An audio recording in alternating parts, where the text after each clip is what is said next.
Ah ouais, là, quand un épisode commence et qu'on commence à se parler avec la phrase: «Ouais, ça marche», là déjà je sens qu'on va passer un sacré moment, tu vois? Une nuit de folie. Alors s'il te plaît, tu modères un petit peu tes ambitions, on se connaît à peine.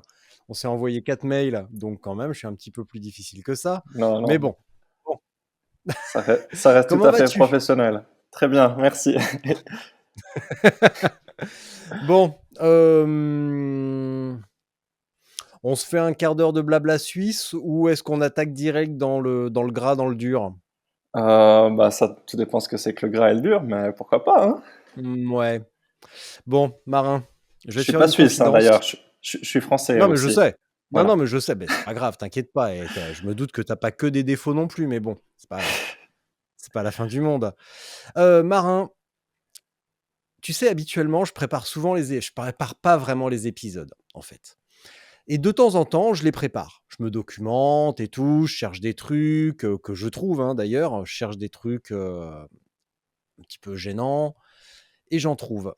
Mais ça, c'est pas tout le temps et avec toi, j'ai encore moins préparé. Donc je me suis dit: «Écoute Richard, tu vas pas t'embêter, tu vas piquer les questions à quelqu'un d'autre». Donc, comme en ce moment, j'écoute beaucoup un podcast de Radio France qui s'appelle L'Embellie, avec la sublime Eva Bester, je me suis dit que j'allais lui piquer ses questions. Donc, Marin de Saint-Exupéry, es-tu content d'être venu au monde? Ouh, ça commence bien. Ah, tu Non, l'avais pas vu venir celle-là, hein? non, non, non. Bah, oui, oui, oui, heu, voilà. Est-ce qu'il D'une faut manière plus générale, tu es de plutôt détails? satisfait. Bah, ouais, plutôt satisfait et puis au bon endroit, au bon moment, je pense et puis voilà. Pourquoi au bon endroit et au bon moment? Heu, bah, parce que la vie suit son cours et puis que voilà, je fais maintenant une chose qui me plaît et puis c'est parfait comme ça. Donc tu es messenger à Lausanne. Bah, tu t'es quand même un petit peu renseigné du coup. Non, mais je mens très, très bien, hein. Bon, ça dure pas longtemps, hein. J'ai quand même du mal à montrer mon incompétence, à cacher mon incompétence, mais Mmh. non, je me documente un tout petit peu quand même, hein. Quand même, quand même. Ouais, bah, je Donc suis maintenant coursier à Lausanne et puis, bah, j'ai commencé à faire un petit peu de vélo de longue distance au moment où ça prenait un petit peu d'essor donc, bon moment, bon timing et puis, mmh, puis je suis à fond dedans maintenant parce que ça me plaît énormément et puis voilà. est-ce que je dois en déduire que les études de design industriel ne t'ont pas follement excité? Certaines choses m'ont follement excité, mais la perspective de passer du temps dans un bureau derrière un ordinateur à faire de la 3D m'intéressait moins. Ouais, Ouais. m'excitait moins. Alors que Bon, on j'avais en reparlera l'opportunité un d'être petit sur peu, un mais vélo. construire ton propre vélo et tes propres sacoches, ça, visiblement, ça t'excitait bien? Ouais, toute la partie atelier, c'était vraiment, ce que j'aimais bien et du coup, j'ai passé, mes 4 mois de diplôme, dans les sous-sols de notre école, dans l'atelier, Ouais. à faire ce vélo, à faire des sacoches, à faire plein de choses. Est-ce que le vert est ta couleur favorite? Hem, j'ai pas de couleur favorite, je pense, mais le vert, ça fonctionne bien. Ouais, parce que ton Ah, vélo est vert, tes sacoches sont vertes, ton sweatshirt est vert, donc je me suis dit: «Il y a peut-être un truc à creuser de ce côté-là». alors le Peut-être sweatshirt, ton c'est c'est le c'est un hasard. hasard total, mais ouais. Mmh. Parce que tu as aussi un petit côté écolo, quoi. Alors, là, je suis en train de me griller définitivement parce que maintenant, quand je vais dire: «Ouais, je prépare pas et tout, je suis un branleur», les gens vont se dire: «Non, mais en fait, c'est vraiment un gros connard» parce qu'il prépare à mort et il le dit pas, il assume pas. Mais vert, est-ce que c'est pas un petit peu ton côté écolo, le genre qui te pousserait à faire Paris-Bichkek pour prendre le départ de la Silk Road? Bah, ouais, alors oui, tu t'es bien renseigné. Ouais, ouais, c'était exactement pour le côté vert que je l'ai fait. Mais mon vélo n'était pas vert à ce moment-là. Ah, c'est pas J'avais le grave. mauvais drapeau. Ah bon? T'avais mis quel drapeau alors à ce moment-là? Non, bah, j'avais un vélo rouge et bleu. Du coup, Ouais, un petit peu cocardier quand même ça, ouais. monsieur, hein, tout de même, quand Alors même, quand c'était pas même. voulu non plus, mais Bon, écoute, des fois, de toute façon, on n'a pas le choix, le truc dans nos disciplines, c'est quand même de rouler avec ce qu'on a à un moment donné et c'est d'essayer d'en tirer le maximum. mmh. Question suivante, merci Eva Bester. Es-tu en bon terme avec toi-même? Bah, ça vaut mieux, ouais, pour faire des courses comme ça, il vaut mieux bien s'entendre avec soi-même, ouais. quand tu passes des 24 heures sur ton vélo tout seul, faut savoir t'occuper entre avec toi, ouais, avec Est-ce que tes ça a différentes toujours été le émotions. cas? Est-ce que Je ça a pense, toujours ouais. été le cas? Est-ce que tu as eu le bon truc dès le début? Ou est-ce qu'il y a eu des moments, d'apprentissage, peut-être sur les premières épreuves, genre sur la transcontinentale? Est-ce que ça a toujours été le cas ou est-ce qu'au contraire, il y a eu des petites, Non, non, je pense que je me suis bien trouvé là-dedans parce que justement, je fonctionne bien comme ça. J'avais même tendance avant de faire du vélo comme ça à faire la même chose à pied, en autostop ou à voyager tout seul et puis ça me va très bien. alors question subsidiaire, d'où te vient ce goût du voyage? Facile comme question, hein? Bah, du coup, on va pas essayer de faire la réponse simple. Hem, Pas forcément de la famille, au sens très élargi du terme, mais peut-être de mes parents qui voyageaient beaucoup aussi. J'ai eu la Mmh. chance de beaucoup voyager quand j'étais jeune et puis, du coup ça a continué et puis ils m'ont laissé très libre et puis ça me plaisait bien donc j'ai accroché tout seul un petit peu, avec leur blanc de Leur seigle mode un de petit vie. peu. Mmh. Ouais. Bon alors, marin, tu fais partie des excuse-moi pour l'expression, hein, tu fais partie de ces petits enfoirés de 25 ans qui débarquent dans une discipline notoirement réservée aux vieux et tu déglingues tout sur ton passage. Qu'est-ce que ça te fait? Alors c'est bien un petit peu trop résumé je dirais. Alors vas-y, Bah, j'ai des déblatère jeune homme, déblatère. j'ai commencé, plus jeune que 25 ans déjà, beaucoup plus jeune. Ça faisait des années que je fais ça. Je pense que j'ai commencé vers 18 ans. Et bah, j'ai progressé, enfin j'ai commencé très modestement et puis j'ai progressé jusqu'à ce que ça aille un petit peu plus vite l'année passée. Et donc, mais du coup, ça a pris du temps et puis j'ai appris comme tout le monde, hein. Et puis Mmh. voilà. Pourquoi tu t'es mis au vélo spécifiquement? Parce que moi, tu as fait de Euh, la marche à pied, tu as ouais. voyagé et cetera, d'accord. Mais qu'est-ce que le vélo t'a amené que tu ne trouvais pas dans la marche à pied, dans l'autostop, dans, un voyage une forme de voyage peut-être plus traditionnelle? J'ai commencé à faire du vélo avec la mode du pignon fixe. Et puis je trouvais que c'était un super bel objet avant tout, et avec cet avantage que c'est beaucoup plus compréhensible qu'une voiture, que une paire de chaussures ou quoi que ce soit d'autre, c'est que tu peux te mettre à bricoler ton vélo toi-même dans ton coin. Mmh. J'ai dû commencer vers 14-15 ans, je faisais n'importe quoi avec mon vélo, je saignerais des yeux à voir ça maintenant. Je faisais des montages totalement alambiqués. Et puis de fil en aiguille, ça m'a plu, je suis devenu un vrai geek de l'objet avant tout. Et puis c'est quand j'ai bougé en Suisse vers mes 18 ans que je me suis mis à faire du vélo pour le côté sportif, je dirais, aller faire des balades, etc. Mmh. Et puis voilà, du coup, avant tout pour l'objet du vélo, et puis après c'est venu pour le plaisir d'aller se balader en vélo. Alors qu'est-ce qui t'a amené sur les longues distances? Parce que tu aurais pu te contenter de faire le tour du lac, Ouais, à Lausanne. heu, ouais, bon, le Tour de Lac n'est pas la sortie la plus belle d'ailleurs, hein, Non, non, non, non, non. malheureusement, mais c'est souvent la première qu'on fait. J'ai dû faire aussi ça comme une de mes premières longues sorties. Hem, Mmh. C'est pratique pour faire 200 bornes sans trop se fouler, c'est quand même relativement facile. ouais, ouais, bah, c'est ce qu'il y a de plus plat dans le coin. Mmh. Du coup, j'ai oublié la question. Moi aussi. Merde.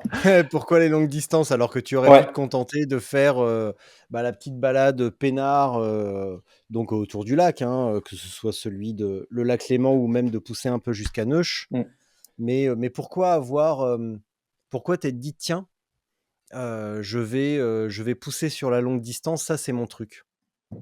alors, je crois, après je me souviens plus très bien, j'ai pas assez réfléchi à la question, je pense, mais je crois que ça à la même période, je pense vers mes 17 ans, j'ai fait un voyage en autostop à travers l'Europe, Mmh. jusque dans les Balkans. Et puis à la même période, je suis tombé sur ce film qui avait été fait sur la transcontinentale, Melon Trucks and Hungry Dogs, Mmh. un super film en 3 parties, Ouais. qui m'a juste fait super envie et puis je me suis dit: «Ah mais en fait j'ai fait la même chose, en autostop et puis bah, faudrait le faire en vélo quoi» et ça me donnait super envie.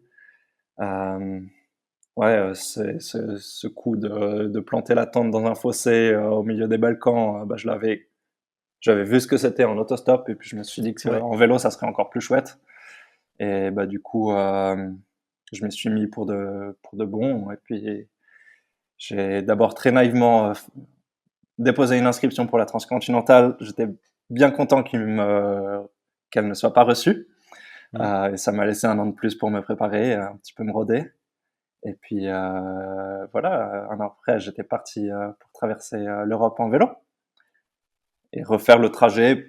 C'est marrant parce qu'il y avait beaucoup de similitudes avec le trajet que j'avais déjà fait en autostop avec 1 an avant et bah, j'avais fini en Croatie et puis en traversant les Alpes et puis là, la transcontinentale finissait en Grèce, donc un petit peu plus loin, mais aussi tu as des checkpoints qui sont dans les Alpes et cetera, avec un petit peu plus Mmh. de zigzag. Comment tu t'es préparé justement cette année avant la TCR? Comment tu as imaginé qu'on pouvait se préparer pour un truc, comme ça? Avec, tes 17-18 ans, plein d'entrain et de naïveté Heu, bah, du coup, et de mal fougue? préparé sans doute? Ouais, mais, ça Non.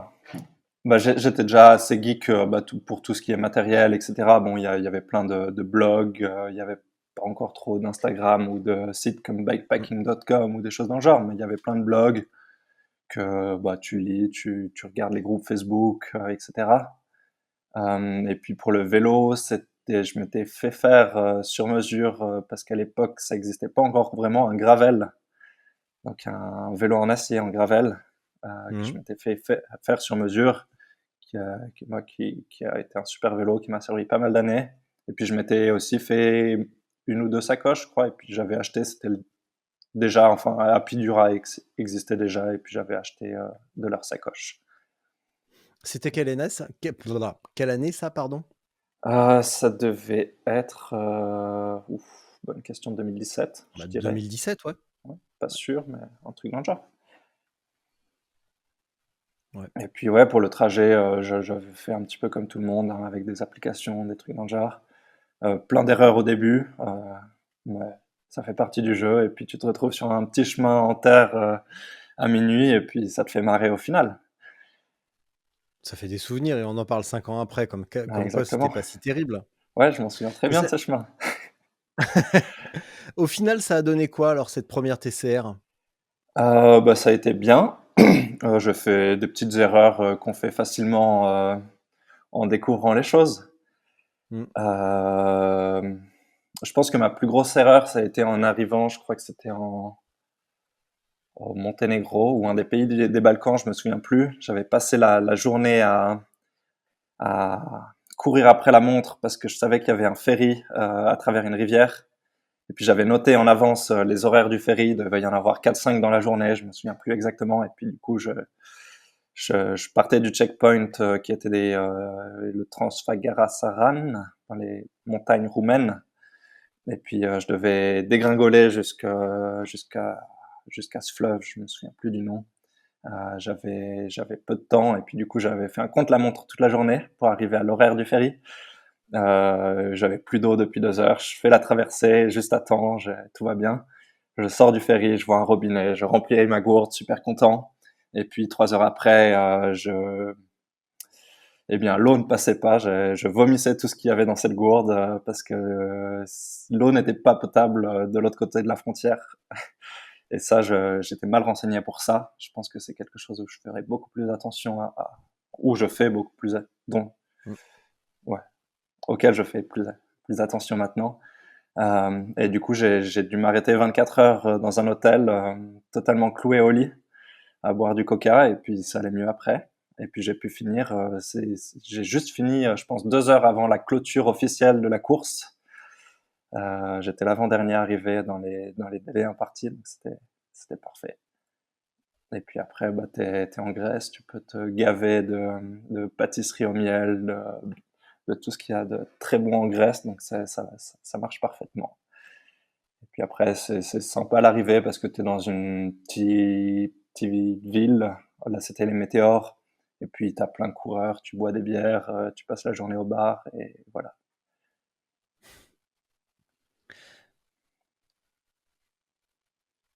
En 5 ans, ça veut dire que tu es passé de, disons, avant-dernier de la TCR à recordman de l'épreuve sur la Hunt 1000. Qu'est-ce que tu Hope retiens de 1000. cette progression? C'était Hope? Ouais. Oui, je Hope? crois. Hop, Hope, hop? Ouais, la Hope. Ouais. Bon, en tout cas, il y avait 1000 kilomètres, ça change pas, c'est Non. déjà l'essentiel. Bravo pour leur sponsor. Qu'est-ce que tu retiens de cette progression, bah, somme toute assez logique et qui est pleine d'espoir? Euh, bon, c'est logique, hein, parce que d'année en année, ça allait mieux, je me prenais plus au jeu, je faisais plus gaffe à ce que je faisais plus de kilomètres, et puis ça me plaisait de plus en plus. Donc voilà, il y avait rien, enfin ça n'a pas été compliqué pour moi. Et puis bah, ce qui est cool, c'est que j'ai encore une bonne marge de progression, et donc je vais travailler pour, enfin je vais faire ce qu'il faut pour que ça s'améliore, et puis voilà, continuer à avoir du plaisir et m'amuser Donc vous en avez faisant ça. compris là, toutes celles et ceux qui écoutaient, il faut faire plus de kilomètres, il faut prendre du plaisir à vélo et puis vous aussi, vous ferez le record d'une épreuve. Vous avez écouté Marin, voilà. Donc Non, vous sautez dans vos petits cuissards, vous arrêtez d'écouter vos conneries sur YouTube et vous allez faire des kilomètres. Puis dans 5 ans, on en reparle. non, je pense qu'il faut être un petit peu allumé aussi. Enfin, ouais, je saurais pas dire pourquoi ça marche bien, mais ça marche bien, et tant mieux. Parce que bon, la TCR, d'accord, tu fais avant-dernier, bon d'ailleurs, ça n'a aucune importance. Mais battre un record, ça veut dire que tu as roulé quand même à un tempo assez soutenu, que tu as bien géré ton alimentation, que tu as su passer les passages techniques alors que visiblement le tout-terrain, c'est pas du tout ton truc, que tu n'as pas dormi ou quasiment pas. Bon, quand même, ça fait beaucoup Ouais, de choses à apprendre, ça se résume pas à rouler plus, à prendre du plaisir. ouais, après, Attends, sans me moquer, j'ai l'impression de réentendre l'interview que j'avais fait avec Lael Wilcox où elle me disait: «Ouais, j'ai mangé un demi Snickers, j'ai pris beaucoup de plaisir». alors non, Non, moi je mange vous pouvez beaucoup pas plus qu'un résumer à demi ça. sneakers. Je mange beaucoup de sneakers d'ailleurs. Enfin, en général, je mange beaucoup. Il faut Tu beaucoup manges manger, beaucoup. je pense, du Ouais. coup. Euh, Après la Aube, j'étais pas vraiment parti. Enfin, je savais pas qu'il y avait un record, etc. J'étais pas parti pour comme ça.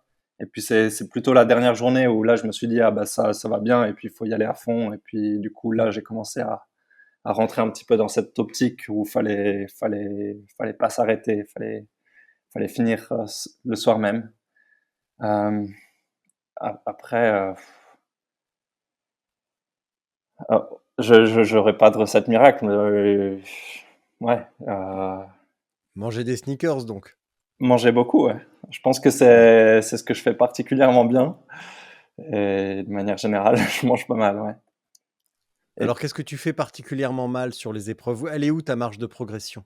Si euh, il y a un mois, tu avais été au départ de l'Atlas Mountain Race, qu'est-ce que tu ouais. aurais fait? Qu'est-ce que tu aurais essayé d'améliorer? Mis à part ta technique de pilotage, Bah ça exactement, la technique de pilotage, je pense que j'ai une énorme marge de progression là-dessus. ouais. Je suis en train de travailler là-dessus et puis ça va déjà beaucoup mieux. Mmh. Je pense que sur la Hope, c'est forcément des a priori et puis que des estimations, mais je perds des 5 à 10 minutes par descente, donc c'est déjà beaucoup, enfin sur les descentes techniques. Et Mmh. puis peut-être aussi, plus que la technique, c'est aussi le fait de savoir lâcher les freins. Je suis pas un grand adepte de la vitesse en descente ou quoi que ce soit, donc ça se travaille aussi. Un petit peu travailler ses appréhensions. Mais après aussi, je pense qu'il y a jusqu'à l'année passée, je faisais surtout beaucoup de kilomètres. Et puis je m'entraînais pas, enfin je faisais pas tout ce qui est intervalle, fractionné, etc. Euh, et puis là, cette année, j'ai commencé. Je pense que là, il y a beaucoup à faire. Et puis, c'est clair et net qu'on progresse en faisant ça. Après, ça marchait avant sans le faire, donc voilà. Ouais, mais le niveau a largement augmenté aussi en 2 ans. Parce Ouais, que ça, c'était l'année dernière et le niveau a carrément explosé et te si l'Atlas avait eu lieu, tu visais quel résultat? bah, d'aller au plus vite possible, hein. 4 jours, je crois que ça se fait comme ça un petit peu et puis Tu peux le dire, hein, gagner. ouais, Bah, voilà, y a pas de problème, c'est tu peux le dire. c'est assez moche comme mot au final. Oh non, c'est beau comme mot! Ah La ouais, victoire. comme tu veux. Non, mais je m'en fous. Toi, c'est aller le plus vite possible. Quelle Aller le plus différence vite tu vois possible et puis entre je pense, je préférerais finir deuxième après bien m'être tiré la bourre avec quelqu'un. Enfin, par exemple, là, sur la ouais, Hope, on se tirait la bourre avec Johan et puis c'était vraiment super. Moi, c'était beaucoup plus drôle comme ça. D'être tout seul et puis d'aller vite devant, c'est quand même moins drôle, je pense. Donc, mmh, c'est surtout d'avoir un petit combat, enfin, un petit challenge en plus et puis là, d'aller vite, c'est vraiment sympa. donc tu préfères finir, seul devant ou finir deuxième battu par plus fort que toi? Ouf, ça dépend vraiment du contexte. Euh, genre, je saurais pas répondre à cette question comme ça.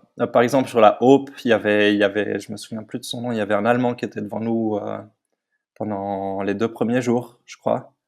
Et puis 2, 3 premiers jours, je sais plus. Et puis il a été forcé d'abandonner à un moment.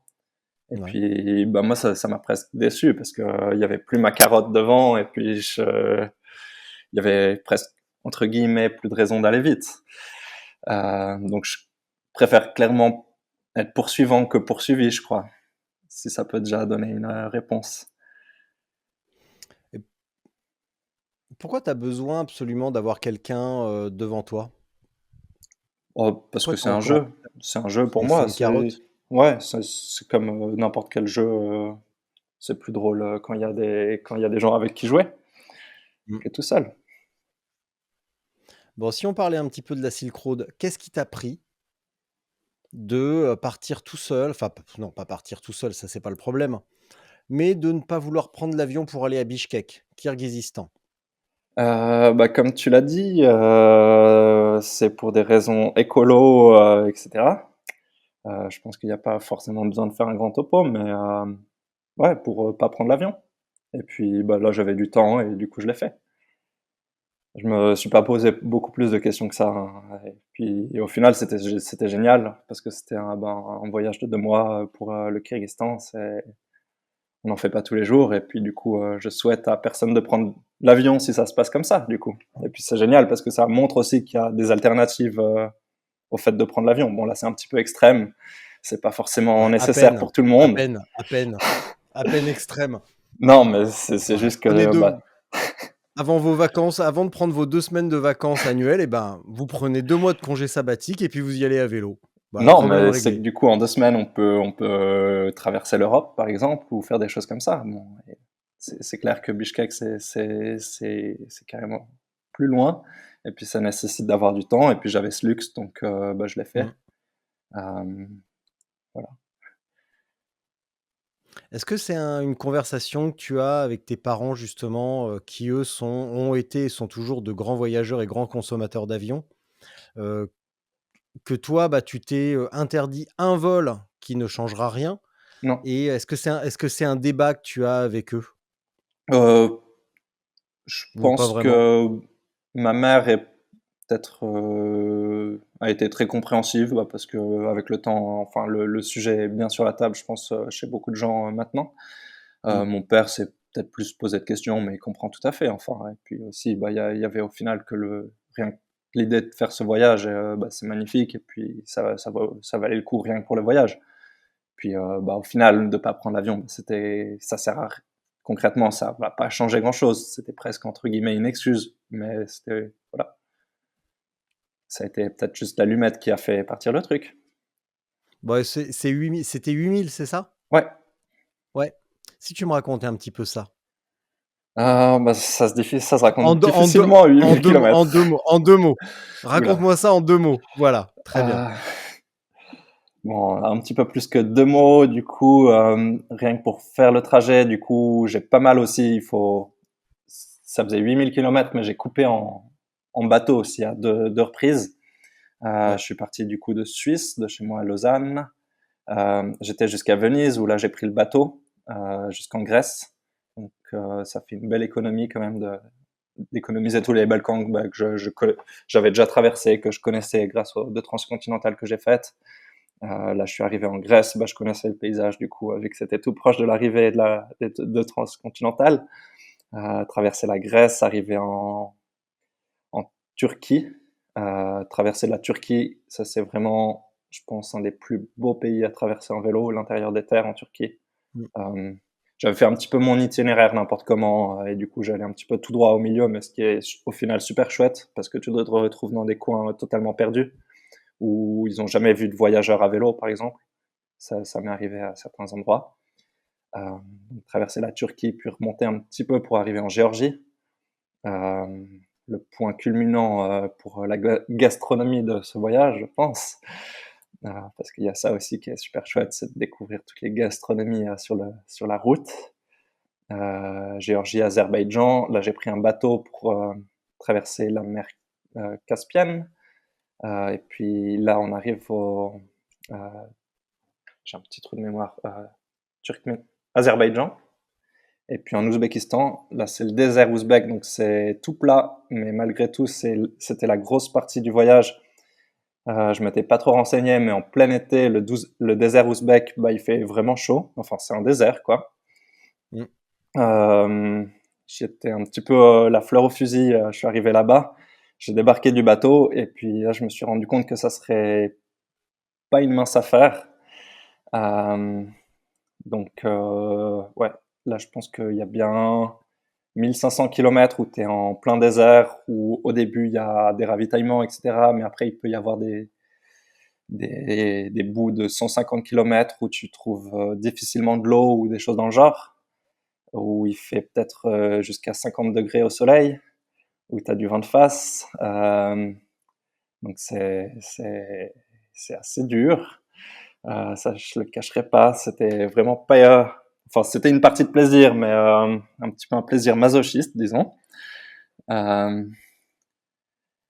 et puis, bah, une fois que tu as traversé ce désert, là, tu retrouves les plaines de coton, un petit peu de civilisation, et puis tu arrives vite au sud du Kyrgyzstan où tu dois traverser les montagnes pour arriver à Bishkek. Donc ça m'avait un petit peu acclimaté pour la course aussi. C'était pas mal. Mmh. Et puis voilà, à Bishkek, juste avant la course. Timing parfait. Quelle a été la première phrase de Nelson quand il t'a vu débarquer à vélo?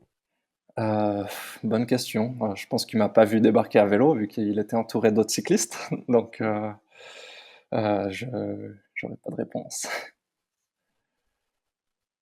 Est-ce qu'il t'arrive de ne pas sourire? Euh, Sans doute, le matin avant 10 heures du matin. Mmh. Euh, oui, oui, oui. Mais c'est... Quand même. Ouais. Et cette, Silk Road alors, ça a donné quoi? Bah, c'était chouette. C'était pas facile, pas évident, mais j'étais du coup assez bien préparé, je pense, en termes de kilomètres.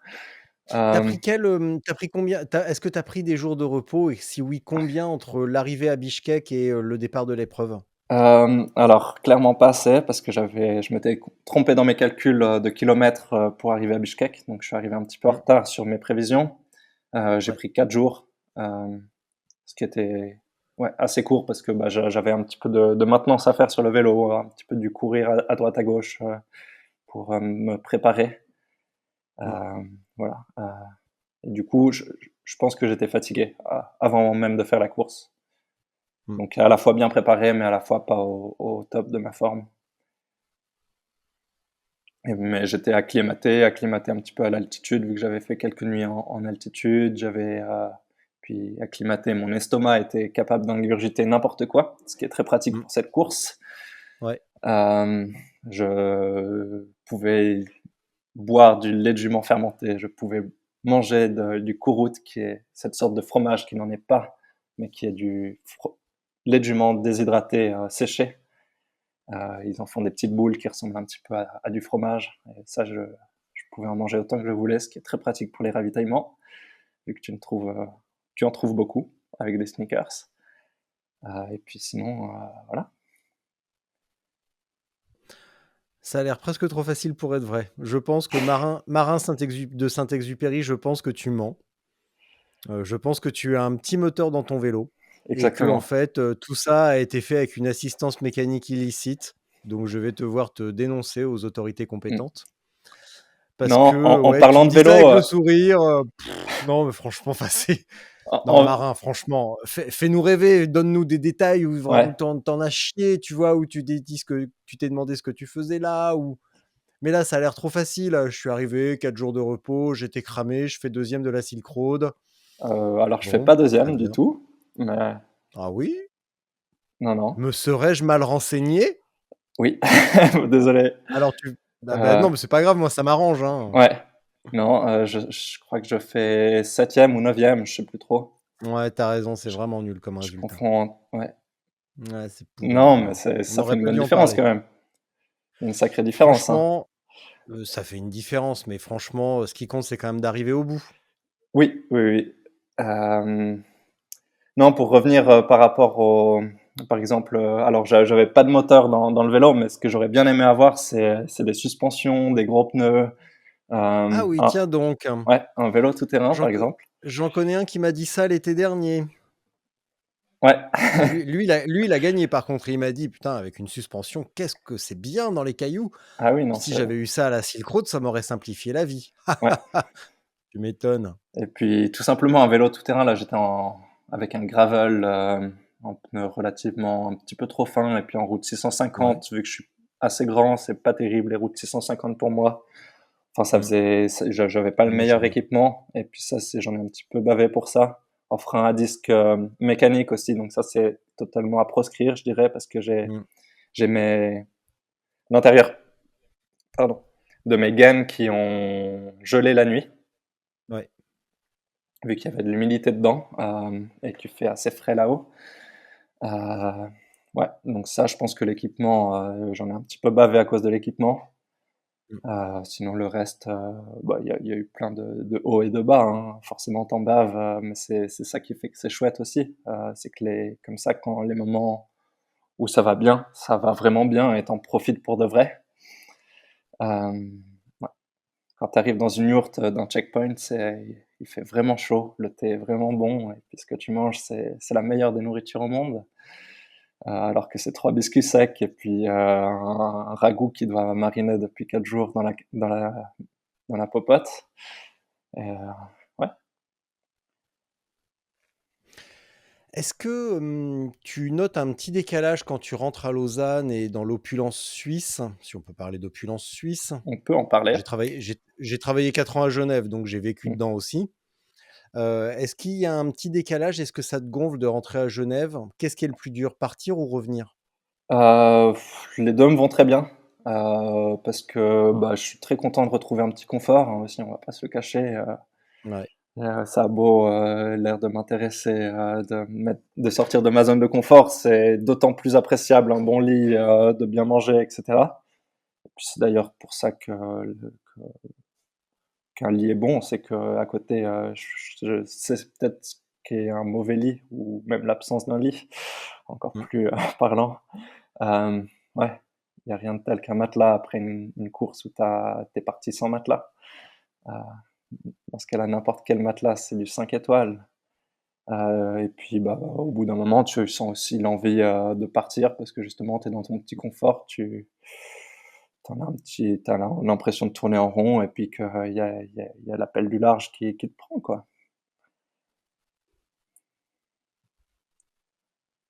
Sur la 2e TCR, ça a donné quoi? Donc ça, c'était un an avant que je parte, au Kirghizstan. Donc là, Mmh. on fait les choses, à l'envers un petit peu. Bah, ça c'était aussi un an après la première du coup. J'avais rempilé directement, une année après. Ouais. Bah, j'avais appris, plein de choses et puis j'étais un petit peu plus vite. Hem, il faut savoir, bah, là, du coup, tu en avais parlé, au tout début, que je m'étais fait un vélo, sur mesure, que Mmh. vraiment jusqu'au bout du vélo, disons, jusqu'à la patte de dérailleur presque. Je m'étais tout fait sur mesure pour, faire cette transcontinentale. On pouvait difficilement avoir, enfin, en tout cas, j'avais l'impression que je ne pouvais pas avoir de meilleur vélo à ce moment-là. Et puis ça a été super bien. Ouais, je connaissais un petit peu le parcours, enfin, en tout cas, les régions que j'allais traverser. Et puis, ouais, je connaissais, ouais, ça allait bien. J'ai pas eu de soucis en particulier. C'est presque décevant quand t'as pas de soucis ou quoi que ce soit parce qu'il y a pas d'histoire après à raconter. Donc, non, ça allait bien. Et puis, il y avait pas grand-chose d'autre à dire. C'est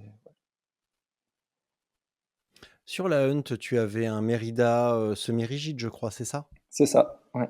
Ouais. Ça marchait bien? C'était mon premier vélo tout-terrain, donc oui, j'ai pas de point de référence et puis pour moi, c'est une machine de guerre du coup, en tout-terrain, vu que j'avais l'habitude de faire du gravel ou du tout-terrain avec un gravel Mmh. ou des choses dans le genre, du coup, ça allait nickel, ouais. Après je me rends compte qu'il peut y avoir des améliorations après, mais non, je pense que j'aurais difficilement pu espérer mieux en tout cas, à ce moment-là. Mmh. Quand tu m'as dit tout à l'heure sur, la Silk Road, tu étais en 650, tu avais quelle section de pneus sur tes pneus de 600 tes roues de 650? Alors à l'avant, j'avais du 47 et à l'arrière du 42.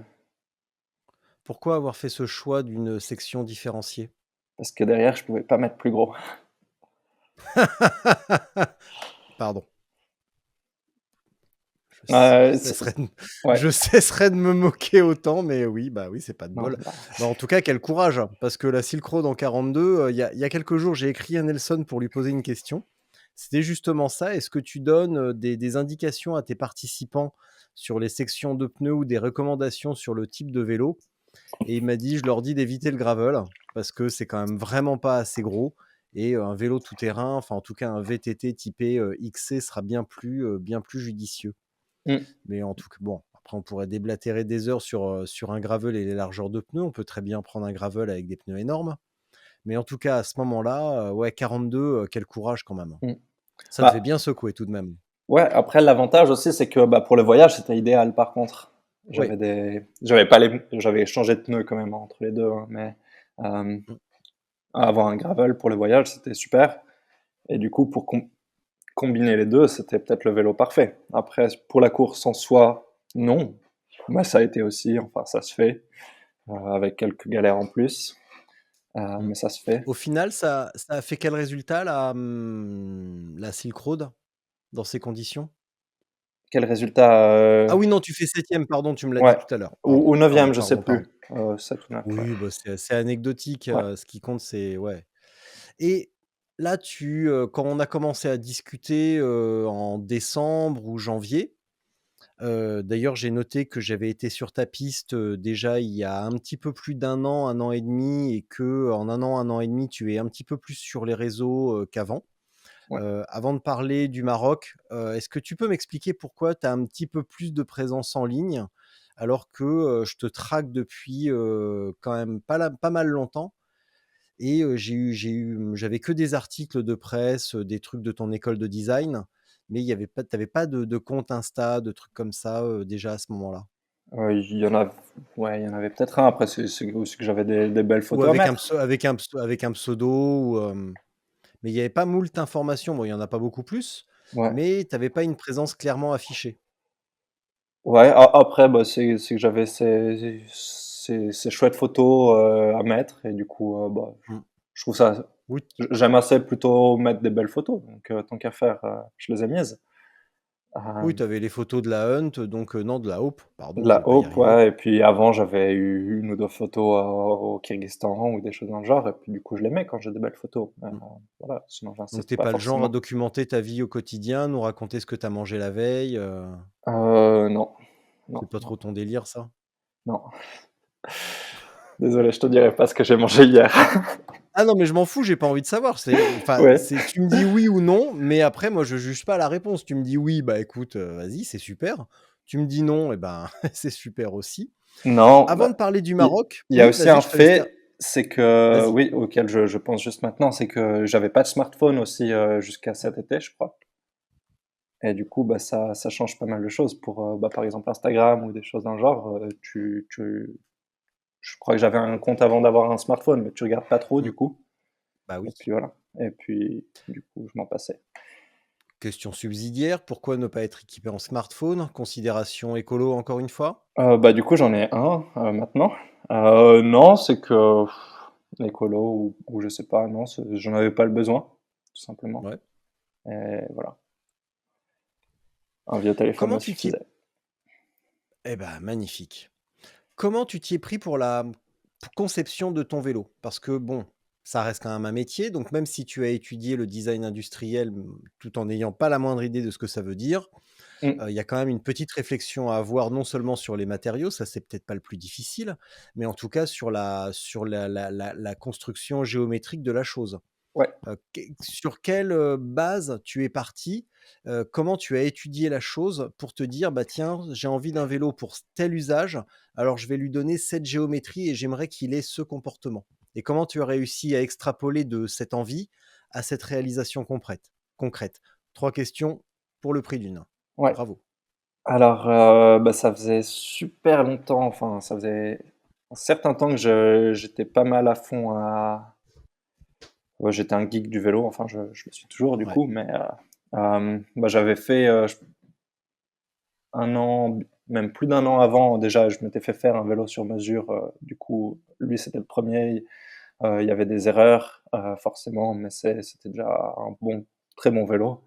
Mmh. Hem Et puis, je pense que enfin, dès le début, je me suis intéressé, je crois que c'était dès le premier concours de machines, des artisans en France, des artisans qui fabriquent surtout en acier.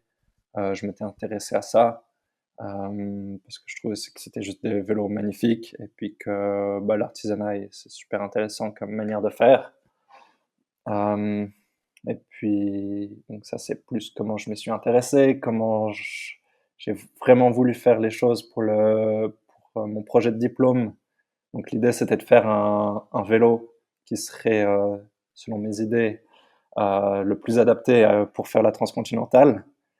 Hem, Avant le diplôme, j'avais un mémoire à faire, donc ça, c'était aussi un autre enfin, je pouvais choisir un autre sujet, totalement libre. Et puis là, j'ai choisi de réfléchir autour du vélo artisanal, et puis surtout en France, du coup, à l'époque. Puis j'ai été faire une sorte de mini tour des artisans en France. Donc j'ai été voir quelques artisans, je leur ai posé plein de questions. Ils m'ont ouais, ils m'ont ouvert leurs portes, c'était super. Euh, donc je fais ce petit tour, puis je me suis renseigné avec tous les livres, les sites internet que tu peux trouver. Il y a quand même énormément de choses sur internet. Et puis à partir de ça, tu fais ta petite popote, bah, pour la géométrie, pour le choix des tubes, pour le choix des composants. Ouais, tu fais ta petite popote. C'est une recette de cuisine, hein, il y a rien de faux, il y a rien de juste, c'est juste, comment tu veux. Si tu aimes plus épicé, tu mets plus d'épices et puis tu fais les choses comme tu aimes. Donc Mmh. c'est pas universel, mais c'était la manière, qui me convenait à ce moment-là et puis il en a Donc résulté ce vélo. si tu devais résumer le comportement de ton vélo et ce que tu en attendais, ce que tu attendais de ce vélo à ce moment-là de Ouais. ta vie, pour la transcontinentale, tu l'expliquerais comment?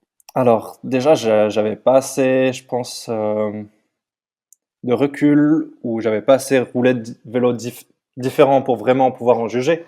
Après, bah, je connaissais la théorie, de comment un vélo se comportait, enfin la géométrie d'un vélo se comporte. Un vélo se comporte en fonction de sa géométrie, pardon. Donc je connaissais la théorie, mais pour ressentir au niveau de la pratique, j'avais pas assez roulé de vélo, ça c'était clair. Mmh. Euh, et puis aussi, je pense que j'étais pas assez bon pilote pour pouvoir sentir les subtilités de géométrie différente ou quoi que ce soit. Et puis il faut aussi, enfin, maintenant, ce dont je suis convaincu aussi, c'est que le meilleur vélo euh, qui nous correspond, enfin, sur lequel on se sentira le mieux, c'est aussi, bon, pas que, mais c'est aussi le vélo sur lequel on a fait le plus de kilomètres, on a passé le plus d'heures. On n'est jamais aussi à l'aise sur un vélo que si on l'a roulé depuis 3 mois. Euh, Et du coup, bah, à ce moment-là, ce vélo, il me paraissait parfait, puisque c'était le vélo que j'ai utilisé pendant 6 mois non-stop, je pense. Alors, pour la position, elle était assez juste, je pense. C'était une position qui était assez favorable pour se mettre dans les prolongateurs avec un vélo un petit peu court, un petit peu typé contre la montre presque, la position, hein, juste la position. Après, le reste du Mmh. vélo, bah, C'était un angle de fourche un petit peu plus ouvert pour un petit peu avoir un vélo plus confortable. J'avais gardé des bases assez courtes pour que ça reste un vrai vélo de route. Mais après, il n'y avait rien d'extraordinaire non plus. Enfin, c'était assez standard comme Mmh. vélo de route endurance, quoi. J'avais rien fait d'extraordinaire non plus. Et Tu puis, lui avais autorisé un passage de roue de combien? là, Justement, comme tu viens de le ouais. dire, un vélo de route endurance. Alors là, j'avais mis du 30 millimètres dessus. Je pouvais mettre du 32, je pense. Au moins à Ouais. l'arrière, la fourche, je me souviens plus ce qu'elle a accepté. Mais du 30, ouais. Et avec le recul, qu'est-ce que tu modifierais? Avec, 2 ans de même plus, de quelques années de pratique, de recul, d'autres vélos, de perspectives diverses. Oui, j'ai un problème temporel. Et alors? Non, non, non, c'est pas pour ça que je rigolais, c'est parce qu'il y a beaucoup de choses. Euh, Quasiment ouais. intégralement, y compris la peinture? Non, alors il y a plein de choses. Bon, il y a une grosse chose que je modifierais, c'est que je m'entraînerais à faire des vélos avant, Ouais, parce que ça, c'est un métier et c'est pas pour rien. Moi, c'était le ouais, premier que je faisais dans le rush d'une période de diplôme qui, en général, tu as le temps de rien faire, du coup. ouais. Je l'avais fait totalement. En plus, je travaillais à côté déjà comme coursier, donc c'était totalement n'importe quoi. Enfin, je le faisais le soir, je le faisais n'importe comment. Et puis, je savais, pour ainsi dire, pas souder. Enfin, là, c'était de la soude-brasure, mais ce qui est un petit peu plus abordable déjà, mais je ne savais pas faire. Mais j'apprendrai tout ça, quoi. Et puis, j'aurai peut-être des meilleurs outils. Là, le vélo était pas du tout droit, hein, du coup. Il était pas du tout droit. Je pense que j'ai surchauffé toutes les soudures, ce qui faisait qu'il était beaucoup plus mou qu'un vélo fait dans les règles de l'art. Euh, il y avait les pattes que j'avais fait moi-même. J'avais fait tout plein de choses. J'avais découpé une pièce à la laser, par exemple, et puis ça avait été découpé dans de l'acier totalement bas de gamme. Donc elles étaient totalement pas rigides. Je pouvais presque les tordre à la main, presque, si je prenais une barre de fer pour m'aider, disons. Donc le vélo était super mou. Donc il avait les plans, je dirais, étaient très satisfaisants. La fabrication ne l'était pas, Mmh. ce qui fait déjà une bonne différence. Après les plans, forcément, il y a plein de choses qui évolueraient. Euh, mais je pense qu'aussi un gros truc que je changerais, c'est que maintenant, après, je pense que l'acier, ça, c'est intéressant pour beaucoup de gens, les vélos en acier, parce que ça permet plein de choses au niveau du confort et même c'est super solide, ça se recycle. Enfin, il y a plein d'avantages à l'acier. Mais quand tu commences à rouler un petit peu plus fort, il y a peut-être des limites aussi à l'acier. C'est que maintenant, je pense que je peux accepter de rouler sur des vélos moins confortables. Mon corps, il est OK avec ça. Euh, des vélos beaucoup plus rigides et puis qui me le rendront en termes de rigidité. Donc c'est quand même pas mal quand tu veux aller vite. C'est un petit atout. C'est un petit peu plus léger aussi. Donc ça, c'est clair que c'est quelque chose que tu regardes au final. Le vélo que j'ai fait, c'était sans doute un super vélo pour faire la transcontinentale, mais pas le seul. Et puis voilà. C'était le bon moment donc à ce moment-là de ta vie, mais peut-être que la recette était un petit peu trop cuite quand même, hein? Je pense que j'aurais toujours beaucoup de plaisir à le faire sur un vélo comme ça s'il était mieux fait. Ouais. Mais Oui, c'est pour ça que je te dis qu'il était trop cuit parce que il y a eu ouais, quelques petites errances de réalisation sur la ouais. soudure, mais c'est uniquement pour ça. C'est uniquement pour ça, ouais. Non, et puis il y a plein de choses qu'il faudrait revoir, hein, forcément, des petits détails. Mais bon, ça c'est. Mmh. Question bête, c'est quoi la pseudo-brasure? La soude-brasure, ce n'est pas une soudure. Pour Ouais, caricaturer, ça serait un petit peu presque comme coller des tubes en acier. C'est ouais, quand tu ne chauffes pas le métal d'apport avec lequel tu vas joindre tes tubes à la même ouais, température que l'acier, mais tu chauffes beaucoup moins. ouais. Et puis du coup, ça fait un cordon souvent en bronze ou en cuivre, enfin un mélange. Et ça fait un cordon qui est un petit peu plus gros qu'une soudure TIG, qui ça est une soudure où tu arrives au point de fusion de l'acier ou du métal en général. Mmh. Donc ce n'est pas une soudure, c'est une sorte de collage et puis tu le fais au chalumeau. Tu chauffes, je dis peut-être une erreur, mais tu chauffes, je crois, à 800 degrés, quelque chose dans le genre. C'est sans doute une erreur parce que ça fait longtemps que je n'ai pas révisé tout ça. Bah, écoute, je laisse, celles et ceux qui vont écouter le soin de nous corriger là-dessus, enfin, en tout cas, de te corriger parce que moi, je suis parfaitement incompétent en matière de soudure et d'acier, ce qui me permet de faire la transition. Te sens-tu prêt maintenant, hormis ton Mérida, à rouler sur du carbone? Parce que Bah, tu du me coup, dis tu me dis l'acier, c'est bien en termes de rendement et tout jusqu'à un certain niveau, c'est bien pour le confort. Bon, mis à part le côté recyclage où là, je suis parfaitement d'accord avec toi, le carbone ne se recycle pas. Mais par contre, on peut quand même énormément jouer sur la souplesse et en tout cas sur le confort avec le carbone. On peut les rendre rigides à l'excès et justement, il y a plein d'autres disciplines sportives qui utilisent le carbone et qui utilisent les propriétés, flexibles du carbone. mmh, Carbone ne veut pas dire, inflexible. oui. Ouais, c'était peut-être le cas il y a une dizaine, vingtaine d'années, mais là, c'est Ah plus beh, le cas. carrément, ouais. Ouais, ouais, les premiers Heu, cadres, ouais, c'est les tout premiers cadres, c'était l'horreur parce que tu voyais pas la différence avec un alu ou avec un acier et après ça a été l'excès inverse et au contraire, je pense que maintenant, enfin, c'est même pas je pense, on me l'a dit, et tout cela émanant de fabricants, que vraiment on fait ce qu'on veut donc d'où ma mmh. question: te sens-tu prêt à rouler maintenant sur du carbone? Oui, bah, oui, clairement. Après, pas n'importe lequel et puis, j'aurais toujours beaucoup de plaisir à rouler sur un acier. Ça Oui. dépend vraiment du vélo. Mmh. Est-ce que tu commences à t'intéresser un petit peu à la conception, d'un vélo en carbone? Ou est-ce que Non, non, non. l'acier reste vraiment le truc un petit peu accessible? Comme tu l'as dit, il faut un chalumeau, enfin je caricature, mais Mmh. un chalumeau, 2 tubes et c'est parti. Alors que le carbone, c'est un poil plus compliqué Ouais. probablement, en toute incompétence encore une fois. Mais du coup, non, ça t'intéresse pas? Heu, Pas dans l'immédiat, non et puis Mmh. ouais.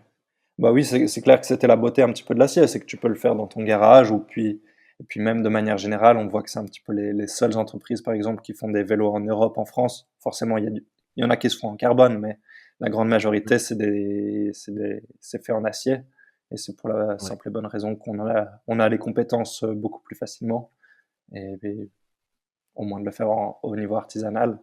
Et puis ouais, c'est beaucoup plus abordable et même au niveau de la conception, c'est beaucoup plus facile, hein. Faire un moule, carbone, je ne saurais pas faire, je n'aurais pas la prétention. Mmh. Hem, ouais et puis c'est aussi peut-être beaucoup plus complexe. Je pense que forcément, il y a des gens qui doivent arriver à faire un vélo en carbone, tout seuls dans leur garage parce qu'ils sont très forts et puis mais même comme ça, j'imagine, j'ai des doutes après je connais pas bien, mais que c'est beaucoup plus difficile, d'arriver à un résultat, au même résultat que des industriels qui vont travailler des années et puis qui sont une équipe, qui sont des ingénieurs, des designers, enfin qui sont beaucoup des chercheurs et cetera, Ouais, qui vont développer quelque chose.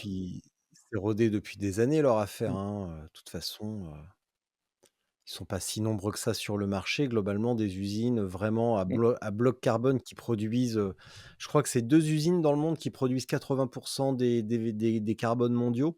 2 Donc, fabricants, ouais, Giant et Merida, ouais. donc. Je sais pas si c'est des usines, je pense que j'espère qu'il y en a quand même Heu plus que 2. bah, en tout cas, oui, enfin, je veux dire 2 fabricants. Oui, Ouais, pardon, ouais, là, tu as entièrement raison. 2 fabricants, ouais et c'est vraiment eux 2, tu vois, qui mmh. ont tout et ouais, c'est sûr que c'est rodé, quoi.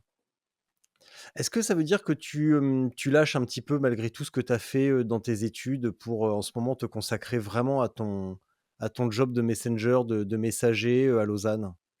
Tu as Oui, fait ça oui. un peu par dépit un petit peu? Ou, Le métier de coursier à vélo?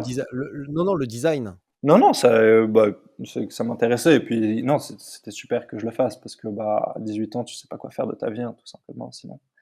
Et donc là, ça m'a apporté plein d'outils. Après, je travaillerai peut-être jamais en tant que designer à proprement parler, ou en tout cas Mmh, pas dans l'immédiat à court moyen terme. Mais, ouais, à côté, bah, ça me permet enfin, en ce moment, là, je fais pas je travaille beaucoup comme coursier, mais surtout, bah, enfin, je travaille 2 jours par semaine comme coursier, puis le reste du temps, maintenant, je me mets un petit peu plus sérieusement au vélo.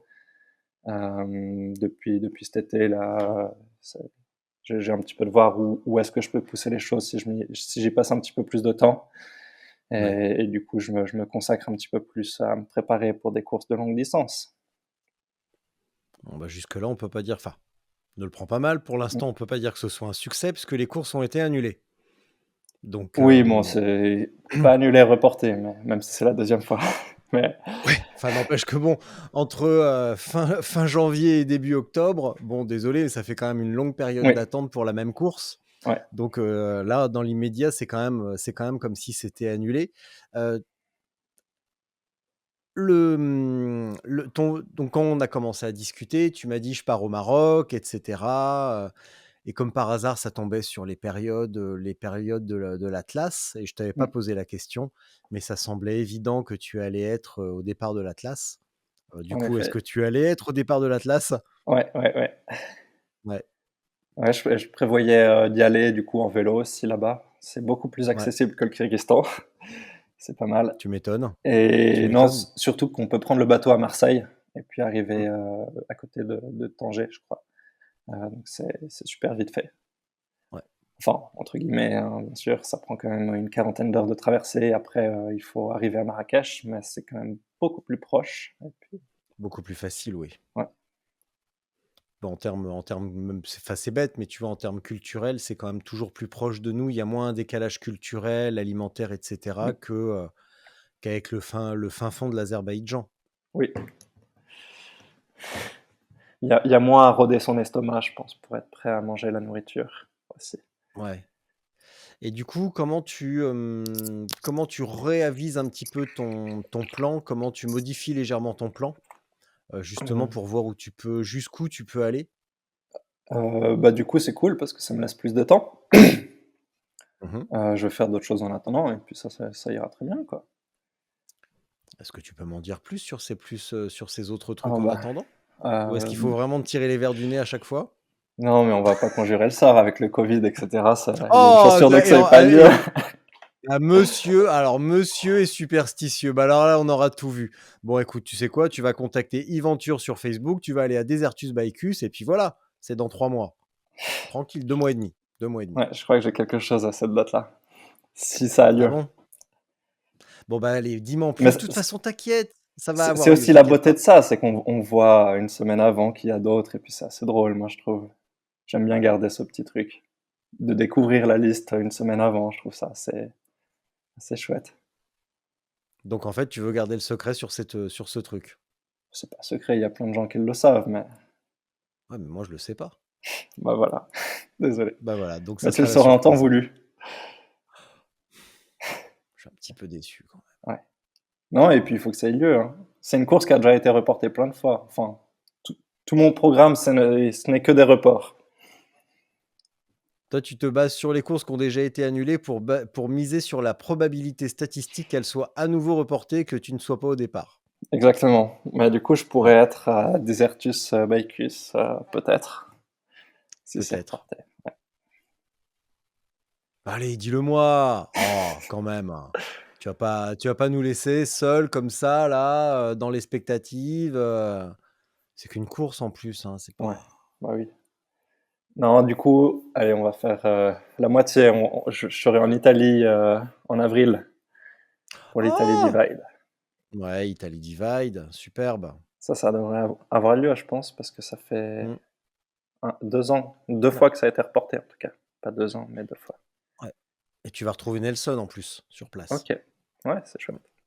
Ouais, ça c'est cool. C'est ce Mmh. qu'il prépare là. OK. Il s'est remis au vélo, il est content, donc il roule, je crois qu'il roule comme un dégénéré et il m'avait dit: «Ouais, ouais, ouais, ouais, je viens en France et tout, après je fais l'Italy Divide». Il est prêt Nelson, ça va OK. chier. Ouais, Attention. parfait. Ouais, ouais, c'est cool. Non, c'est cool, tu vois, Ça va de être chouette de se même tirer la bourre alors. non seulement, mais aussi de se revoir dans un contexte différent, peut-être de rencontrer une autre facette, que, Nelson organisateur, mais de rencontrer Nelson coureur. Ça peut être super intéressant Mmh. aussi, rien que pour ça. De Bah, se voir j'imagine dans un que contexte différent, Nelson c'est cool. organisateur et Nelson coureur doivent être assez proches parce que c'est quand même une course, hein, d'organiser. Enfin, organiser une course, tu dois courir pas mal. Je pense qu'il dormait pas beaucoup plus que s'il faisait vraiment la course. Mmh, peut-être, Et il peut-être. Bah, écoute, était tout autant content de fêter à la fin que s'il avait fait la course, je pense. ouais.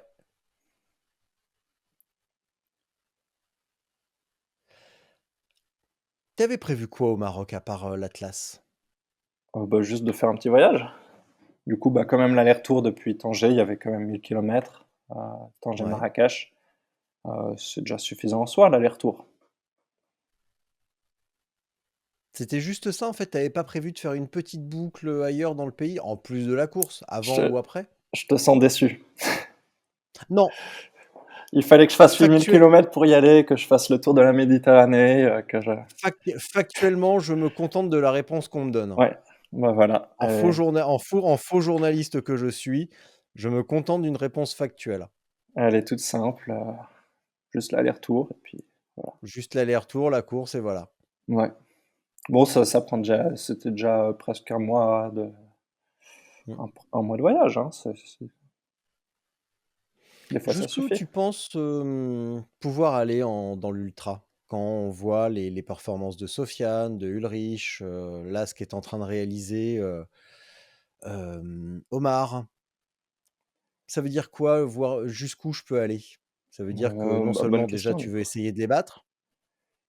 Bah, bonne question. On va faire, ouais, c'est aussi je pense en optimisant un petit peu tout l'entraînement, et cetera, tout simplement le matériel ou des choses dans le genre. Je pense qu'il y a énormément de progression à faire de mon côté et Mmh. puis, ouais. Moi, ce qui m'a toujours fait rêver, dès que j'ai commencé, même si ça c'était pas du tout le but, de leur arriver à la cheville ou quoi que ce soit, c'était les performances de Christophe Helgert ou Michael, dès le début. Enfin, c'est ce qui m'a scotché sur ce sport. C'est des gars, tu pars te coucher le soir, tu te réveilles le matin, tu regardes le tracker, tu vois qu'il a traversé un pays dans la nuit. C'était assez incroyable, ça me faisait rêver, sans du tout avoir l'idée de faire la même chose. Et puis du coup, bah maintenant j'en ai peut-être la capacité et puis de voir jusqu'où je peux aller, ouais. Pourquoi tu fais tout ça? Oh, il faut pas chercher une raison, hein, c'est totalement gratuit. Non, c'est jamais gratuit. Se mettre, des jours et des jours, s'endormir, à rouler, à avoir mal au cul et à bouffer des Snickers, on peut pas se mettre dans un état de telle détresse et de telle limite survie pour rien. Mmh, parce que j'ai du plaisir à le faire, je pense, aussi simplement que ça, hein, c'est purement égoïste avant tout. Ouais. Parce qu'à un moment, bah, ouais, enfin, ça marche par vagues, hein. Ça marche t'as des vagues où ça va pas du tout. Ça, tu complètement au fond de la vague, dans le creux, là, tu te demandes vraiment pourquoi tu fais tout ça. Tu trouves pas forcément les questions ou en tout cas, tu trouves que des réponses négatives, qui te disent que tu ne devrais pas être là, que tu n'as plus qu'à te coucher dans le fossé et puis tout ira mieux.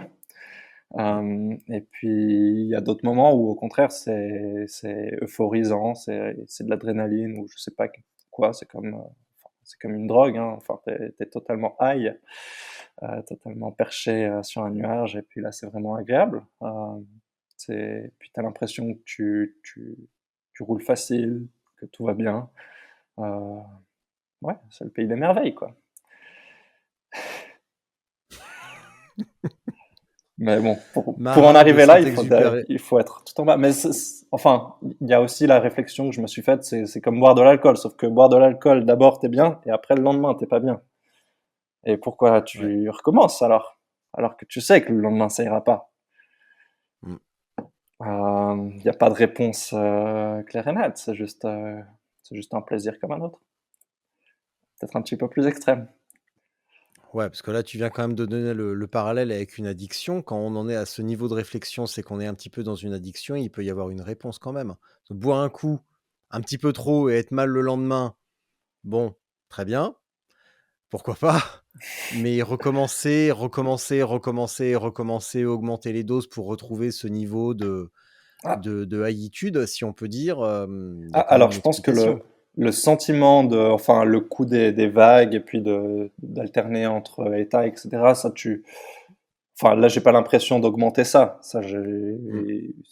Enfin après, j'ai d'autres plaisirs qui sont de découvrir ce que c'est que l'entraînement, c'est d'être satisfait de ce que tu fais au quotidien, c'est de voir une progression, de travailler pour quelque chose auquel tu crois, et cetera. C'est très satisfaisant aussi, et puis ça, c'est pas je rangerai pas sous le registre des addictions. Ça, c'est pendant la course même où, voilà, où tu as des sensations assez agréables. Après, au quotidien, c'est aussi quelque chose qui est très intéressant de se pencher un petit peu plus sur les détails et puis, de travailler ça. En ce moment, ton entraînement, ça ressemble à quoi? Sachant que, bah, sur les alentours de Lausanne, c'est quand même pas la joie. Aujourd'hui, il neigeait, d'après mes informations. Alors là, là, pendant cette interview, je ne suis pas en Suisse, donc je n'ai pas vu de neige. Je suis en France, en Bourgogne. Mais plus généralement, bah, depuis cet automne, bah, je travaille avec un entraîneur, donc ça change aussi pas mal l'entraînement. Ouais. Ça ressemble à quoi au quotidien? Bah, c'est tout ce qu'il y a de plus classique, hein, des intervalles, des longues sorties, puis, bah, voilà, tu fais comme ça, c'est assez répétitif, ça peut paraître peu amusant, dans la répétition ou des choses dans le genre, mais quand tu aimes faire du vélo, bah, ça reste, un très chouette, très chouette processus. Et puis, bon, même s'il neige, hein, en Suisse, tu peux faire du vélo. Il y a même des cols qui sont ouverts toute l'année, ce qui est super. Ouais. Euh, Tu peux aller faire des cols à 1500 mètres sans problème, il n'y a pas de souci. Euh, ouais. Puis le Morvan est quand même aussi une belle région pour aller faire du vélo. C'est très délicieusement vallonné. Oui, bien renseigné, ouais, le Morvan. Ouais, ouais. Et Ah puis mais pour le jusqu'au bout VTT, c'est génial. mais tu sais quoi? Je pense que tes parents et moi, on a des amis en commun, donc c'est ça qui est Ouais, encore plus drôle, en fait. ok. Donc j'ai pas eu à me renseigner beaucoup, mais de Mm, toute façon, bon. Mais non, mais par contre pour Lausanne, j'ai eu un des gars que j'entraîne, qui est à Lausanne mm, et du coup, ouais, j'ai eu les infos aujourd'hui. Est-ce que le côté, répétitif, t'a un petit peu surpris ou lassé au début? Dans le sens où toi, tu viens d'une pratique finalement totalement basée sur le plaisir de faire du vélo, hein, un plaisir un peu enfantin de faire du vélo et là tu passes à une pratique un petit peu plus structurée, un petit peu plus répétitive, disons même un petit peu plus chiante parfois. Est-ce que ça mm. t'a surpris ou est-ce qu'au contraire tu trouves une source de plaisir là-dedans, s'il peut y en avoir une? Bah forcément, je m'y attendais un petit peu, hein. Je m'étais renseigné avant de faire les Mmh. choses quand même. Euh, Ça me va bien, je pense, par rapport à comment je fonctionne. Ça me dérange pas comme ça, et puis surtout, bah, il y a toujours des périodes, comme ça assez répétitives, et puis il y en a d'autres où je sais que je vais aller voyager, ou je vais faire d'autres choses, et puis ça m'ira très bien, et puis là, ça va me faire même plaisir de quitter cette routine, et puis je pense que l'alternance routine et puis moment un petit peu plus exceptionnel, comme un voyage ou quoi que ce soit, c'est au contraire, ça me convient très, très bien. Mmh. Ta progression, tu la vois s'il y a une progression et j'espère que oui, je Mmh. suppose, tu la vois à quel niveau maintenant, ta progression sur un vélo? Bon, il y a forcément, des choses très bêtes comme les chiffres, hein, les watts, tout simplement. Mmh. Puis ça ment pas, ou en tout cas ça c'est mais bien que ça soit qu'un facteur. Après, bah, tout simplement en technique, en VTT, je ne savais pas faire de VTT. Pas forcément que je sache en faire aujourd'hui, mais en tout cas, il y a une nette différence. Ouais. Donc c'est clair que ça fait des différences, et puis ouais, il y a c'est plein de petits détails. Alors c'est au début, quand tu commences à t'entraîner, tu vois forcément assez vite de la progression, et puis après, bah, j'imagine que ça va commencer à stagner gentiment au bout d'un moment, et puis que ça va être de plus en plus difficile de progresser, et puis que ça va. Sur les watts, tu en es où? Bah, j'ai pas moi, je n'ai pas j'ai juste fait, des tests de manière sporadique, j'ai pas de capteur de Tu puissance. pas de capteur, ouais. Ouais, et puis bon, Pas ça veut de pas dire très normal. grand-chose, hein. Au point où j'en suis, je pense que ça veut pas dire grand-chose. On en reparle dans 6 mois peut-être, mais quand tu t'entraînes que depuis quelques mois, c'est pas Bah, si, justement, ça donne un point de repère. Parce bon, c'est que le point si de tu départ, mais commences c'est ça donne une progression justement, ouais. donc Oui, c'est oui. toujours intéressant de savoir d'où tu pars Mmh, pour apprécier, là où tu es arrivé. ouais. Donc, Mmh. mon petit marin, eh ben, moi, je vais aller dormir. Bah, oui, c'est C'est pas gentiment le tout l'heure. parce que, c'est gentiment l'heure. Demain, bah, non, demain je roule pas, donc c'est très bien. Donc non, demain après-midi, je fais la sieste. Donc ça, c'est cool, ça me plaît bien. Je vais te laisser pour la minute de solitude parce que ça, autant le début, j'ai tout piqué à Eva Bester, mais la minute de solitude, je l'ai piqué à une autre journaliste dont le nom m'échappe totalement. Mais c'est pas grave. Donc du coup, je vais couper mon micro, couper ma caméra. Je te laisse tel quel. Tu dis ce que tu veux. Mmh. Ça dure le temps que ça dure, mais tu fais ce que tu veux. Quand t'en as marre, tu te barres. Tu laisses ton navigateur ouvert. Comme ça, moi, pendant ce temps-là, je peux couper l'enregistrement, rapatrier les fichiers ici, et voilà, tout simplement. En Ça attendant, marche. merci beaucoup. J'espère qu'on aura l'occasion de se croiser bon, les chances sont très faibles, mais en tout cas qu'on ait l'occasion de se croiser sur une épreuve cette année. Et voilà, Bah, tout merci à simplement. toi. Ouais. J'espère avoir pas dit trop de bêtises ou quoi que ce soit. Et puis, Non. dans Et puis l'immédiat même si pas. t'en avais dit, bah c'est pas grave. On fera avec. On n'en meurt pas à chaque fois, donc Hein. c'est pas la fin du monde. Bah, Hein. merci beaucoup. Ouais, et puis bah, du Merci à coup, moi toi, aussi, je m'étais Marin. renseigné, et puis du coup, j'ai un petit peu préparé ça, enfin, le coup de la minute Est-ce de que ça t'a, solitude. est-ce que ça, est-ce que, ah non, c'est vrai? Bah, Ah, parce que je te sens. j'avais, j'avais au moins regardé quelques-uns de tes épisodes pour voir Ah un petit bah peu dis donc, à quelle sauce je suis j'allais être drôle. mangé. Ouais, est-ce que tu t'imaginais est-ce que tu avais anticipé le coup de Eva Bester? Peut-être pas quand Non, même. non, non, non, pas Non, du mais tout là. c'est normal, c'est la première fois que je le sors parce que j'avais écouté un super épisode avec elle, avec, je sais plus, je crois l'ancien directeur des sports de Canal+, un truc comme ça.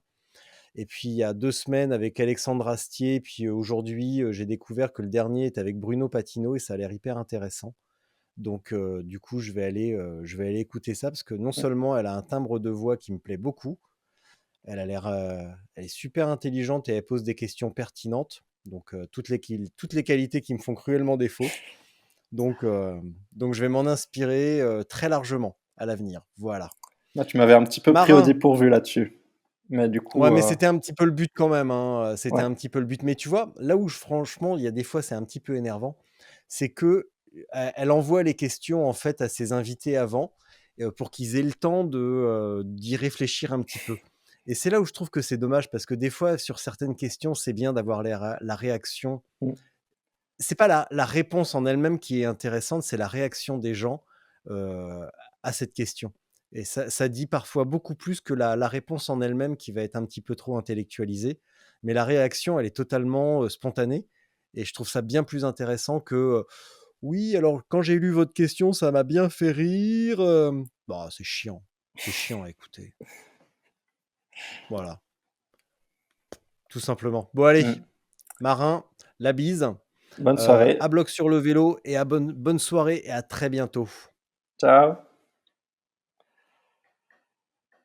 Alors, la minute de solitude, j'avais pensé parler nutrition parce que c'est très important sur le vélo, en particulier, de la gastronomie suisse qui est pas assez connue. Je pense en particulier à la fondue, hein, moitié-moitié forcément, pas 4 fromages, mais bien 2 seulement, vacherin et puis gruyère. Gruyère à ne pas confondre avec de l'emmental, s'il vous plaît. Hem, Après, on a les ramequins au fromage. Alors ça, c'est vraiment parfait. Vous les prenez bien chauds quand tu sors du four. Je conseille ceux du marché de Lausanne, les samedis matins, les ramequins au fromage. Alors ça, c'est parfait avant d'aller faire un petit tour en vélo. Comme ça, vous roupillez sur le vélo, c'est parfait. Il y a le pâté vaudois. Bon, il faut prendre un petit peu de temps pour digérer avant d'aller rouler, une fois que vous avez mangé un pâté vaudois, parce que ça reste dans l'estomac quand même. C'est des saucisses au chou avec du poireau principalement et des pommes de terre, de la crème, voilà, très light comme vous imaginez. Mais bon, ça reconstitue après une bonne journée, ça c'est clair. Voilà, on a fait un petit peu les essentiels. N'hésitez pas à tester, ça vaut vraiment le coup. Et puis c'est quand même, je pense que quand on fait du vélo sur des très très longues journées comme ça et qu'on se dépense, il faut pas regarder à ce qu'on mange. Et donc je vous recommande vivement ces plats, en particulier ceux à base de fromage. Et bonne soirée.